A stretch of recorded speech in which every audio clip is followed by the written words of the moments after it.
Bonjour et bienvenue sur Isobourse. Vendredi 31 janvier 2020, l'indice CAC 40 a terminé la semaine sur une forte baisse hebdomadaire de 3,62% et le mois de janvier 2020 sur un repli mensuel de 2,87% à 5806 points.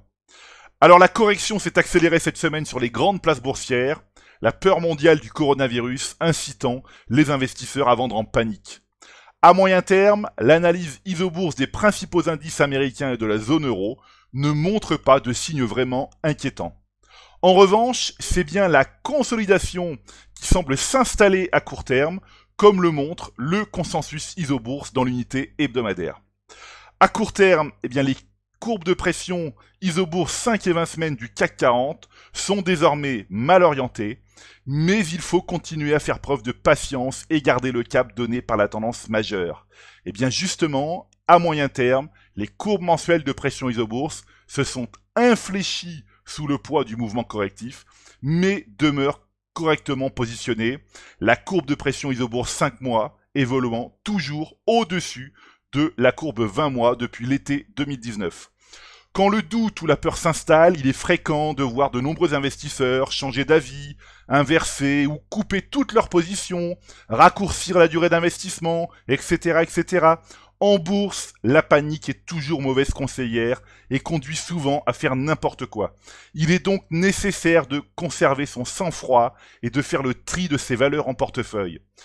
Chez Isobourse, nous nous tenons à l'écart des valeurs dont le croisement baissier des courbes de pression Isobourse 5 et 20 mois a été validé précédemment et nous conservons les autres valeurs en portefeuille.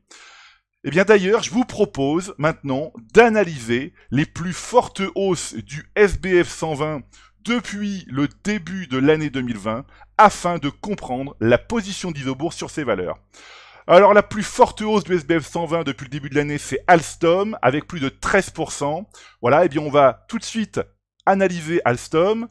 Alstom, un signal positif ou plutôt un croisement haussier des cours de pression Isobourse 5 et 20 mois validé en avril 2019, plus 40% de gains, la valeur est conservée en portefeuille. Alors je ne dis pas qu'il faut acheter cette valeur, je dis bien que tant que la courbe de pression Isobourse 5 mois évolue au-dessus de la courbe de pression Isobourse 20 mois, il faut conserver cette valeur en portefeuille.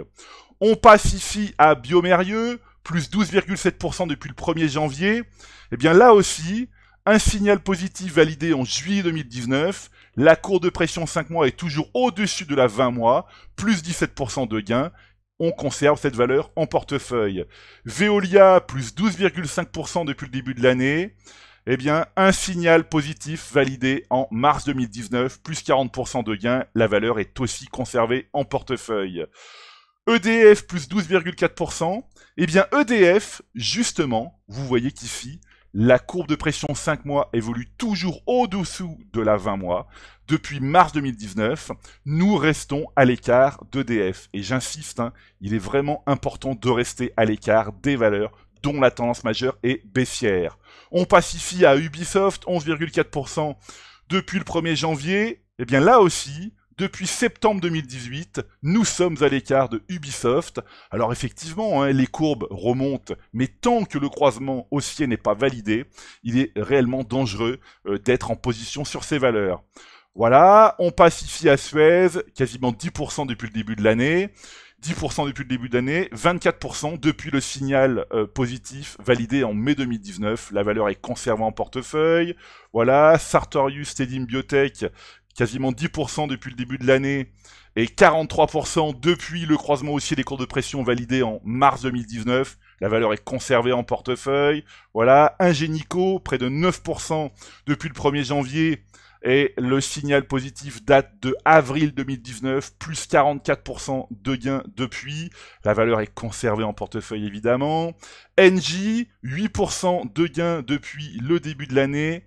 Un signal positif à moyen terme validé en mars 2019, plus 24% de gains depuis. La valeur est également conservée en portefeuille. Euronext, quasiment 8%. Là aussi, mai 2019, un croisement haussier des cours de pression Isobourse 5 et 20 mois, plus 22% de gains depuis, la valeur est conservée en portefeuille. Voilà, Thales, un peu plus de 7%, Et Thales, eh bien, c'est comme EDF, c'est comme Ubisoft, voilà. Depuis novembre 2018, les courbes de pression isobourse 5 et 20 mois sont toujours mal orientées. Je le répète, la 5 mois évolue toujours au-dessous de la 20 mois. Il est donc recommandé toujours de rester à l'écart d'une valeur comme Thales. On passe ici à GTT. GTT, très bon exemple. Une valeur que nous avons eue en portefeuille entre novembre 2016 et août 2019, c'est-à-dire entre le croisement haussier des cours de pression isobourse 5 et 20 mois et le croisement baissier des cours de pression isobourse 5 et 20 mois. Depuis août 2019, les cours mensuels sont baissières. Il est recommandé de rester à l'écart de cette valeur. Voilà, et puis on va terminer ici avec Bureau Veritas, 7% de gains depuis le début de l'année, 19% de gains depuis le croisement haussier des cours de pression isobourse 5 et 20 mois, validé en mai 2019. Voilà, et bien écoutez, c'est maintenant à vous de faire le point de vos valeurs en portefeuille avec Isobourse. Je vous donne rendez-vous pour ma prochaine chronique et d'ici là, eh bien, restez avec nous sur Isobourse.